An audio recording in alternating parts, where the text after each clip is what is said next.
In this video, we'll take a look at the Exit the Game series published by Cosmos Games. These games offer a kind of escape room experience in the form of a cooperative tabletop game for 1 to 4 players. By solving puzzles and following a trail of clues, you can eventually escape captivity and win the game. The big problem with trying to showcase any of these games on YouTube is that you really can't show any of the game's content without majorly spoiling the game. Even learning what some of the puzzles are before you play the game can ruin the experience. So in this video I'm going to show you a hands-on example of how gameplay works, but without spoiling any of the games in the series. To do that, I've created a demonstration game called The Mysterious Library. This game isn't part of the series, it was created just for this video, but I think it's a reasonable approximation of how the real games play out. So if you've ever wondered what's inside one of these little boxes, or how on earth they contain an escape room experience, then this is the video for you. You'll get to see how the game mechanics work, and you can even have a crack at solving some of the puzzles if you like. I'll also offer a short review at the end of this video, but right now it's time to open the box and get playing. The first thing you'll find is the rulebook. Obviously you should read this cover to cover before starting the game, but I'm going to skip over it here because we'll get to see how gameplay works as we go. But I will point out this warning near the top, which tells you not to look at any of the playing materials yet. So don't go flipping through any of the cards or booklets, or you'll ruin the game. The rulebook also shows us what a 3-digit combination lock looks like. We need to keep an eye out for those during the game, because if you have the right combination, you can open one of those locks. Next we have a booklet with a strange symbol on the cover. We won't open that just yet, but we'll keep it handy. Next is a decoder ring. It has some symbols around the outside, which correspond to specific puzzles you'll encounter during the game. It also has some rotating discs with numbers on them, and there's a little cutout window which reveals a number on a blue background. We'll see how this works shortly. Next is a stack of nearly 100 playing cards with another reminder on top not to look at any of them. We'll take those out of the box, but before we set them up, I should mention that there will also be some other so-called strange items in the box. Of course, every game in the series is different, but they're usually some small item or knick-knack. Despite the temptation, don't examine them yet. Just leave them in the box and put that aside until the game tells you you've found them. There are 3 types of cards in the game, which we want to sort into 3 separate piles. The riddle cards, which are red, the answer cards, which are blue, and the help cards, which are green. The riddle cards contain various clues and riddles, which we'll gradually gain access to during the game. Each one has a letter on the back, and they're already sorted in ascending order. Similarly, the blue answer cards are numbered in ascending order. Note that cards never get shuffled. The blue answer cards get used in combination with the decoder wheel to unlock combination locks during the game. The green cards are just to provide hints in case you get stuck. With a bit of luck and determination, you might not need them at all. If you have limited table space, I suggest you place these somewhere well out of the way, since they're not central to the game. There are 3 hint cards for each puzzle, ranging from a gentle nudge to a complete solution. The rulebook suggests sorting these into separate piles of 3 cards each, based on the symbols on the back. That does make it a tiny bit faster to find the card you're looking for, but I'd say leaving them in a single pile is okay as well. Now, since we're going to be solving puzzles, it's a good idea to have a pencil and paper on hand. The rulebook suggests a pair of scissors can also be handy, though not strictly required. That's because some puzzles might require you to cut up or tear some of the playing materials. Another optional component is the Cosmos app, which is free and available for iOS and Android devices. It's far from essential, but it offers a couple of nice features to enhance the game. There's an animated tutorial, which goes over the gameplay rules, the same ones you'll find in the rulebook. The app also includes a stopwatch, which plays some background ambient sounds tailored to the theme of your game. You can always use some other stopwatch instead, but you'll need to time your game because, just like a real escape room experience, it's a race against the clock. Fortunately, there's no strict deadline and you won't run out of time or get kicked out of the game, but it keeps the pressure on and can be used for scoring, which I'll mention at the end of this video. We're now ready to begin the game, so let's start the stopwatch and get the show on the road. As soon as you start the game, you have full access to the entire booklet and the decoder wheel, but nothing else. So let's start reading. You recently decided to get away from it all for a few days and visit your eccentric great uncle in his sprawling countryside manor. One night during your stay, you find yourself exploring its corridors and rooms, which are crowded with oddities and relics. You come upon a small library packed with ancient books, artifacts, and various locked cabinetry. Perhaps they can shed some light on your uncle's obsession with the history of this region. As you begin to sift through the paraphernalia, you're startled by the thud of the heavy door being pulled shut behind you, and the click of a lock. You're trapped. Hammering on the door elicits no response, and your mind reels with the thought of who might have done this. One of the other house guests? Your uncle's prim resident housemaid? Surely not your uncle himself. For now, you return your attention to the unusual puzzles and clues you found in the library. With a bit of luck, the room might just be hiding a means of escape. The next page shows us the room we're in. There's a bunch of stuff here, so we'll probably come back to this at some stage in case it contains clues. This looks like a close-up of the bookcase we saw on the previous page, and I can see that it has a combination lock and also this plus symbol, which corresponds to one of the symbols on the decoder disc. Once I find out what the combination is, I'll be able to enter it in the decoder disc to unlock the bookcase and access whatever it contains. This seems to be another close-up of what's in the room, and right away I notice that there's a riddle card tucked away at the back of this shelf. Now, it's one of the rules of the game that whenever you find an illustration of a riddle card, you can immediately take it from the riddle deck and examine it. So I'll take the N card and flip it over. It says, substitute each letter with the one which precedes it in the alphabet, then read from top to bottom. I notice that it contains a symbol from the decoder disc, but apart from that I don't really know what it's referring to. It's pretty common to find clues like this which make little sense on their own, but need to be combined with other clues.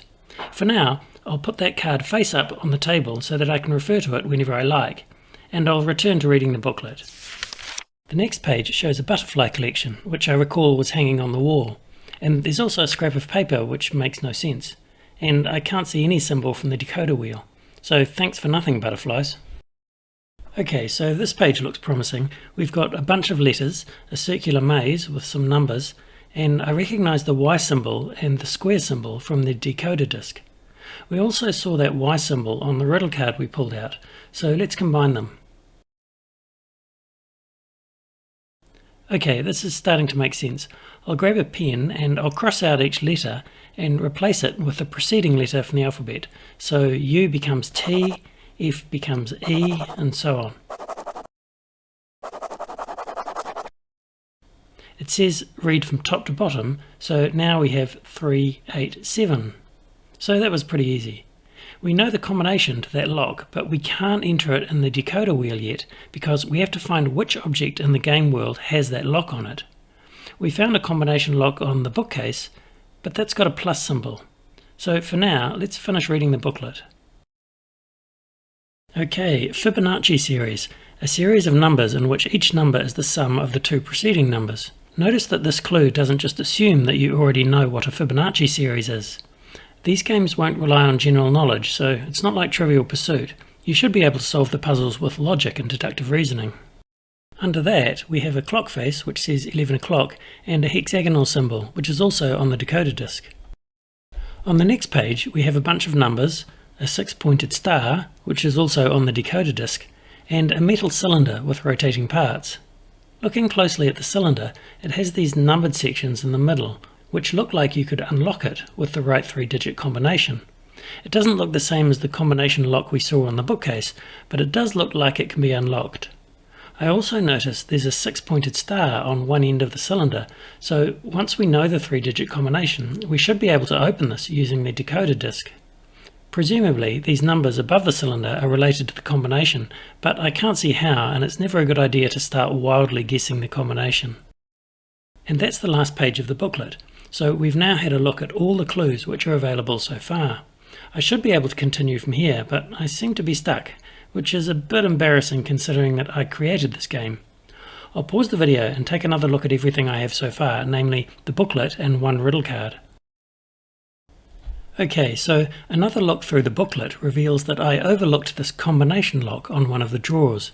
The symbol next to it is that Y shape which was also on the riddle card, so we've already figured out the combination, which is 387. So to unlock the drawer, I'll set the decoder disc to show that combination underneath the Y-shaped symbol.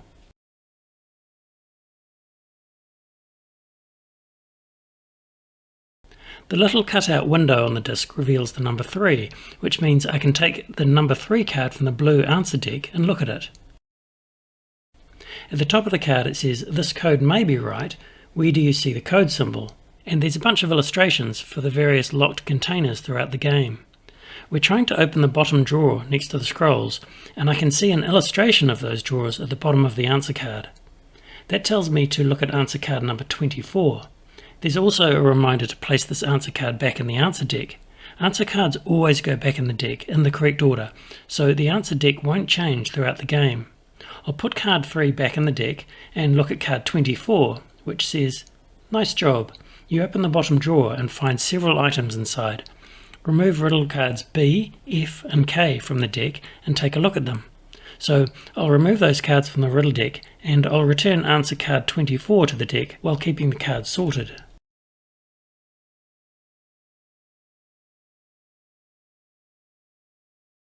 It looks like we found a book on astronomy with one of the pages bookmarked, a book on heraldry which has a bunch of numbers on one of the pages, and a clue with a bunch of symbols on it. This might be a good time to mention that riddle cards never go back in the deck once you've revealed them, so you'll acquire more and more as the game progresses. To avoid drowning in an ocean of clues, it can be helpful to put aside riddle cards which you've finished using. For example, we used this card to decipher the grid of letters in the notebook, and it's associated with the Y-shaped symbol, which we've already unlocked, so it seems very unlikely that we'll need this clue again. So I'll put it to one side, but I'll leave it face up, and I can refer to it again if need be, particularly if I get stuck. On the new riddle cards, the 6-pointed star jumps out at me because it's one of the symbols on the decoder disc, and we also came across it in the notebook. It's on one end of the metal cylinder and also above it. I think it's pretty easy to combine these clues now to unlock the cylinder and see what's inside. The symbols on the riddle card obviously correspond to these numbers in the book, and we can even line them up. The cylinder shows us a sequence of 3 symbols, so it looks like the combination must be 918. I'll enter that number on the decoder disc, and that directs me to answer card 1.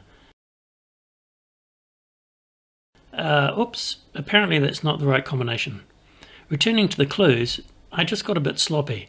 The first number is definitely 9, the second number is actually 7, and then 8.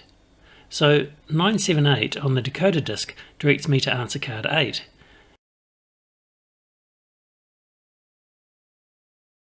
The combination may be correct. Where do you see the code symbol? It's on the metal cylinder, so I'll look at answer card 11. And bingo, the cylinder slides open and there's a piece of paper inside. Take riddle card Q.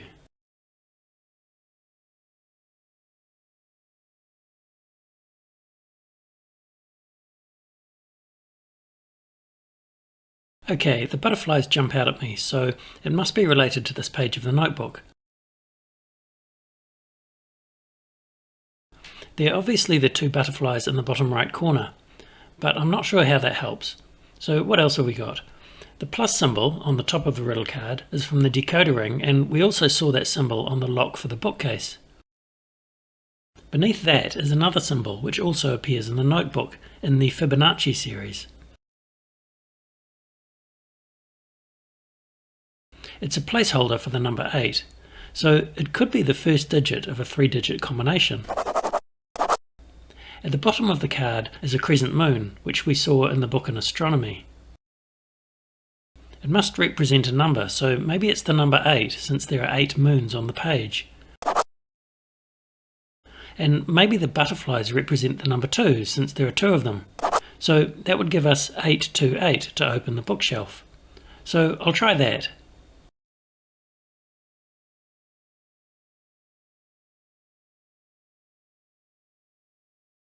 And it's a fail. That was actually a pretty stupid guess because it ignored a lot of the information in the clues. Making really sloppy or haphazard guesses like that is not a good idea. for a couple of reasons. Firstly, you might guess the correct combination more or less by chance, which does not make for a satisfying victory. And secondly, the decoder ring is not infallible. Obviously, 3-digit locks have 1,000 possible combinations. In other words, one correct combination and 999 incorrect ones.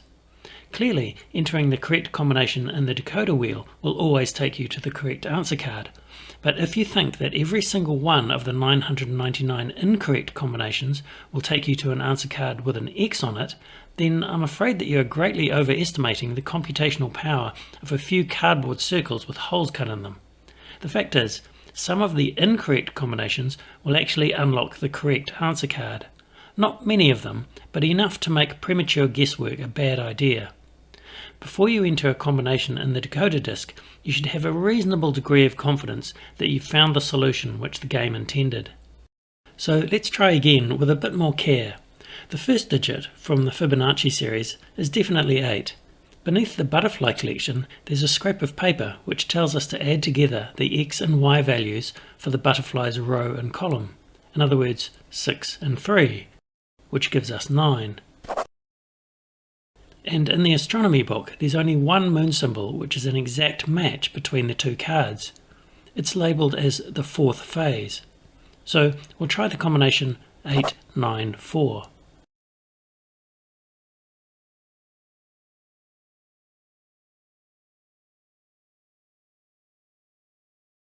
This looks more promising, but it's not necessarily right. We're trying to open the bookcase, so we need to check answer card 21.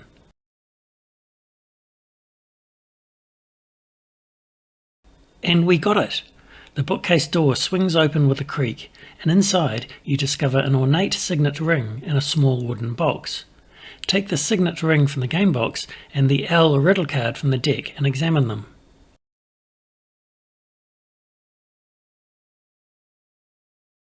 By this stage, I'm sure you have a pretty good idea of how the game plays out, so it's time to finish the gameplay and wrap up this video with some closing thoughts. The main difference between this demonstration game and the real exit games is that the official games are of a much higher standard. The artwork is professional, and the puzzles are intriguing, original, and highly satisfying to solve. My puzzles were also on the easy side, and it's best to choose a game with a difficulty level which is a good match for the challenge you're looking for. Obviously, these games will appeal to players who enjoy puzzle solving, and I think it's no coincidence that, as well as enjoying the Exit series, I'm also a fan of the Myst series, the Room series, and other adventure games. I think these games work very well for groups and for solo players. Obviously, solo players miss out on the social collaborative aspects of playing in a group, but unlike some other games, you don't miss out on any of the gameplay or mechanics. In fact, you get a few advantages, such as spending as much time as you like on each puzzle. Playing in a group is also terrific, but keep in mind that some of the play materials can be quite small and hard to read from a distance. So, if you have a lot of players, it's good to make an effort to include everyone, even the shy players. When it comes to scoring, there's a table in the back of the rulebook which gives you points for completing the game quickly and deducts points based on the number of hints you used. Personally, I wouldn't get too hung up on the scoring to the point where it starts to detract from your enjoyment of the game. If you had fun, you're a winner.